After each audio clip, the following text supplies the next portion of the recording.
Welcome back to an episode of the Humans of Paddle podcast. In this short episode, I'm joined by Dominic Bechard, the #1 Australian paddle player. In this episode, we discuss the Australian team's journey in the Asia-Africa World Cup Qualifiers in Kuwait. I hope you enjoy the episode. Dominic, welcome to Dubai. Thank you so much. Are you enjoying your time here so far? So far it's good. Yeah, I like to come here a little stopover before going to, I don't know, it's pretty close to everything, isn't it? Like Spain, I'll probably stop on the way here before I go to Spain next year. Stopped here before Kuwait. So it's a good place to be. Paddle's pretty hot here, so you always get good matches. Indeed. Speaking of Kuwait, you were in the Australian team, competing in the qualifiers for the World Cup. Yeah. Amazing performance by the Australian team, by the way. Yeah, it was pretty good. What were your expectations going into that? Maybe top 8. Our team's just a bunch of guys who, we're amateurs. We play maybe once a week against people that are pretty new to the sport. You know, paddle's not massive in Australia at all. So our expectations were we got a bunch of players who are pretty good at tennis and they really want to win and they got a good work ethic, but we're going against teams that have been doing this full time for a couple of years now. So we had a small bit of hope that we could do some real damage, but it really was just going to be you get to represent your country again. Tick that off and have a good time. Yeah, it's a great experience. And you guys came second, which is an incredible feat for the Australian team. Yeah. You guys, you don't play much together before the event. You don't really know each other. You're all coming from different places in Australia. Yeah, there's 4 of us are in Australia, but different states. And as you know, Australia's massive. So the guy I usually play with, he's 4 hours away from me. So we don't get to play together only for tournaments. Another guy in Sydney, we don't play together. And then 4 of the other guys was in Europe, America, so France, Spain, the US, and somewhere else. So no, we just came together and just all right guys, let's try and make it work. So how did you guys figure out the pairings of the teams? So how did you decide who was playing with who and all of that? Yeah, it was a tough one, but so me and Sam, we play most of the national tournaments in Australia together. So that was a pairing that's kind of been on the cards. Tim Brown Paddle, he's travelled a lot. He's played with almost all the players, so he was able to provide some insight as to who he likes playing with. Marius and Emmerich, they both live in Europe, Spain and France. They've played a couple of tournaments together. Jake Benzel, who's an ex-top 20 in the world, first time I met him. So I think we were the first team to arrive. I think we arrived on the 18th or 19th, so just straight into practice sets. And then from there, guys were providing insight to the coach. We're I like playing with him. I don't like playing with him. I think these guys will go together, a bit of yin yang style. And we just went from there. I mean, ultimately, it's about how you connect on the court, isn't it, right? I mean, it may be on paper the perfect pairing, but it doesn't always work out that way. If you guys get along, it usually creates a better pairing than if you do have that perfect match on paper. And so your practices was purely match play, or did you work on some tactics? What was the training like? Pretty much. A lot of sets, switching around. We'd have one court for a little bit of feeding for guys who want to work on some vibras or some returns. But then, just getting different pairs. And we're also using those practice sets as establish a bit of a hierarchy. Be all right, these guys are the top dogs. So if it came to crunch time, if you win this practice set, you're most likely going to play the next day. And were you watching the other teams play? You had any real idea of your opponents before you went into the matches, or was it just let's see how they play and then we make up a plan? I think we had a pretty good idea. We've seen some of their stuff online. I was in Dubai earlier this year playing a tournament. So I think there was 2 Kuwaiti teams there. There was Egypt wasn't there, but we've seen Egypt 2 years ago and some stuff online. So you kind of have a pretty good understanding as to how some of the teams play. Bahrain was a new one, so we hadn't seen Bahrain, although I saw them in Dubai, Thailand. There's a bunch of new teams, but yeah, I think we had a pretty good idea. And going into every match, we had a pretty good game plan. We had a game A, game B, plan C. I think that worked out pretty good. Yeah, I mean, for me, the biggest challenge as I was coaching the Thai team was pairings and the order of play. Yeah. So what was the logic for you guys when you were planning the order of play? So were you trying to think what the other team was going to do? Did you decide to put your strongest team first? Was there any logic to that, or you were just fuck it? Yeah, it's tough, right? Because 3 rubbers, if you win the first 2, then the third rubber's dead. So you want to play your top pair, one of the top 2 spots. So where do you play them? That's another question. So we've got to figure that out. Me and Sam were probably the strongest pair for the tournament. So half the time we were playing number 1 and number 2. We were trying to then see where they were going to put their team. So against Egypt, me and Sam were trying to play against Yusuf and his partner because we think their number 2 was a bit stronger. So we didn't want to like have our top team play their top team because we thought we had them on depth. So when you have it on depth, you try like get your top team to play their second best team. And by the time our third team comes in, they're better than that, more depth. Did that work out for you guys? It did. Nice. And our guys, there's a guy called Vuk who's crazy on our team.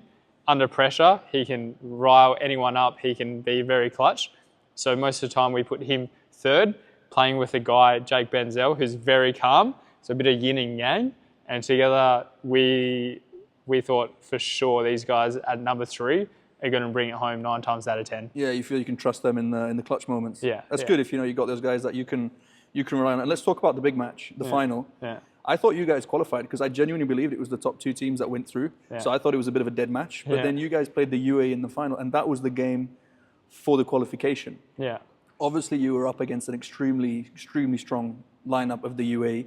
4 players who are top 60 in the world, I think in Premier Padel, 3 of them, sorry. How was that? How did you plan for that one? Yeah, that one was tough. Their top 2 teams are probably going to beat any of our teams. So I think they could have played their top 2 teams first up and just, said, good game, see you later. They put their UAE team second to give us a chance, I think, maybe for the crowd or maybe they felt sorry for us. So I think no matter what we did, we wouldn't have a chance. But I won the second match, which made it 1-1, and then it went down to the final. And again, we had those guys who fight like dogs in the last game. And it was a pretty close game. Like on the scoreboard, I think maybe it was 6-2, 6-2. But it was actually pretty close and some really high-level paddles. So it was really unfortunate to just have 1 spot out of 15 teams. I think that's a bit crazy. And then for the UAE to bring in 4 Spanish people is very... That one hurt. Yeah, I mean, that was a big debate. All the teams were talking about it, and it was very last minute as well. Yeah. No one knew this was happening until they showed up. Yeah. So, I mean, let's see if that changes in the future. I genuinely hope for the sport that it does change. Yeah. Because I think, personally, even for the UAE national players, it's a shame for them because it takes away that opportunity and the hard work that they've put into the game. Yeah. That's my personal opinion. Many may disagree. Yeah, I think they also agreed. Spoke to a couple of the players, and although they don't have a choice as to who the team is, they then have a choice to play. Their choices. Although we got 4 Spanish players and it might, be in that grey area, I'm still going to play for the team and represent the country. I respect their decision. Yeah, fair play. Yeah. And what do you think's next for Australian paddle? Probably not much. Probably still playing once a week. Trying to build up some courts. Tribe Paddle coming to Australia. We got Tribe here, Paddle and Wellness. So that's my buddies thing. So it'll be like paddle courts, hot tub, cold tub, maybe some masseuse, cafe, which will change the game in Australia. In Australia, it's just like some outdoor courts, a little bit of vibe, couple drinks. So I'll be like an investor in that one, and also like trying to help grow that. We'll be working together. So hopefully there's much more clubs coming up. Hopefully we get more support from Tennis Australia. So far hasn't really been the case. But it's hard. It's like chicken or egg. You need more courts, more players. Is the Padel Federation part of the Tennis Federation in Australia? Yeah.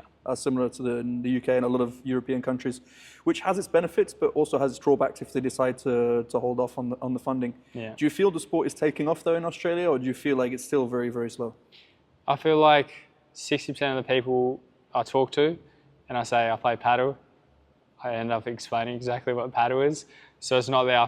If it was maybe 30% of the time, I think that's a good data point to be like, all right, now paddle is like an actual thing. But it feels like compared to the last 2 years, it is like gaining momentum. You're just not really seeing many new players come through though. But like for the amount of courts that we have and the amount of players that we have, we're pretty good. I think compared to all the other countries who are like finishing in the top 8 of the World Cup Championship, for the amount of players in courts we got, like we're probably here. Yeah, I mean, you look at the UAE alone. From this, if you go 3-kilometer radius from where we are right now, there's over 100 paddle courts. That's crazy. So, and that's just Dubai, right? Dubai, there's over 250 paddle courts. There's a lot of people playing. Everybody knows the sport now. 5 years ago, when I first got involved in paddle, and I said, you know, I work in paddle, they thought it was like stand-up paddle, you know, like on the boat thing. Now everybody seems to know what paddle is here, and hopefully you'll get to that point soon in Australia. What do you think's missing? Do you think it's more clubs, more investment, more popularity of the sport, famous people involved? What do you reckon? I think it's the structure of the how the government operates. So they mostly own the land there, rather than, I think, some countries, you know, it's private land. You can buy the land and develop pretty quickly, but you got to go through all this council approval. So the government, they division it up into council. You got to go to the council and be like, hey, look, we want to build some paddle courts here. They're like, what's paddle? And then you try to explain paddle to them. So it's like, rather than them already knowing paddle and knowing like the numbers and investment and the return, you firstly got to explain what the sport is. And it's really hard to do when it's not very big in Australia. You got to like go show them market outside of Australia, but then they're like, well, that's outside of Australia, you know. So it's a massive, long process, and it's expensive as well. Like, I think a court costs between 80 to 100,000 Australian dollars, which is like 50,000 US dollars just for one court. Why is it so expensive? Very strict rules in Australia. Architecture, it's got to be, glass got to be this thick, steel's got to be this strong. There's sound laws, like it can't be within like a neighbour's radius, and it'd be above certain decimals. There's a lot of rules in Australia. I mean, do you think tennis clubs will just put paddle courts there? Is that the easiest option? I think so far that's predominantly what's been done. So they're probably going to follow that model, I'd say. Yeah. But tennis is still pretty strong in Australia, right? Like, it's still a lot of people are playing it. It's not dying like in the UK and a lot of other countries where less and less people are playing tennis. Yeah. I feel like your guys still have a lot of good tennis players, and there's a lot of desire to keep playing tennis. Yeah, for sure. We have lots of good players. Like, some of my old doubles partners from my tennis days, Alex Diminer, like top 10 in the world, and Max Purcell, who's won like 3 doubles Grand Slams now. So like, the tennis is really strong.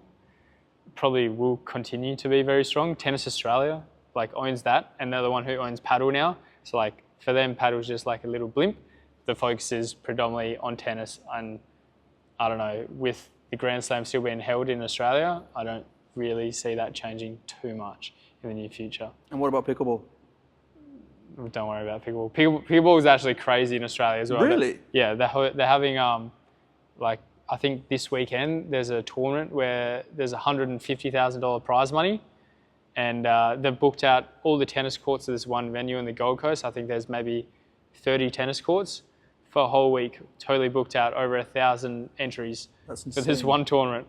It's pretty insane. And so like, you can make a living in Australia as a full-time pickleball player. You know, some sponsors are paying you up to like $40,000, but you can't do that in paddle. You're playing a paddle tournament, and if you win the tournament, you get $600. You got to move to pickleball. It will hurt, but I might have to. You got to follow the money at some point, you know. I know. Oh, but the thing with pickleball is like, you just get bored of it. Like, it's just like, what else is there to do? That's why I love paddle so much, because there's so many different things to think about, so many different tactics. There's a lot more dynamic and more nuance to paddle, I feel, than pickleball. Yeah. But pickleball singles is very physical, though. I think so. Tiring. If you've played it, it's exhausting. No, just doubles, but I see it, and I don't think I'm cut out for that. Yeah, I don't think my body would handle. You got to really want to do it. Is there anything you want to discuss? Anything you want to touch on? Anyone you want to shout out to, or point you want to cover before we let you go back to Australia? Shout out to all the Aussies on my team. It was an unbelievable year this year. So I'll go through them. We got Tim, who was the captain, myself, Sam, Ross, Vuk, Marius, Emmerich, and Jake Benzel. Probably the biggest upset in paddle history, Australia making the finals and being the unofficial winners of the Asia Pacific paddle region. It was just an enjoyable week at an amazing paddle luxury facility in Kuwait with the boys and with the manager, Matt Burrell, as well. Special mention to him. It was just so good to be away, not having to work and being full-time paddle, which is a great change because I only get to play once every two weeks. Like I have to drive an hour and a half to get to my closest club in Australia. So it's good to play. To Dubai. Yeah, life's pretty good in Australia, but paddle's pretty good in Dubai, so it's like you can't have everything, hey? It's true, you can't have everything. Yeah. Dominic, thank you for your time. We can find you on Instagram, Padel Picasso. Padel Picasso, yes. We'll be there, right. we'll put the links and everything. You have great content, keep it up. Thank you for your time today, thank you for chatting with me, and safe travels back to Australia. Thank you, Max.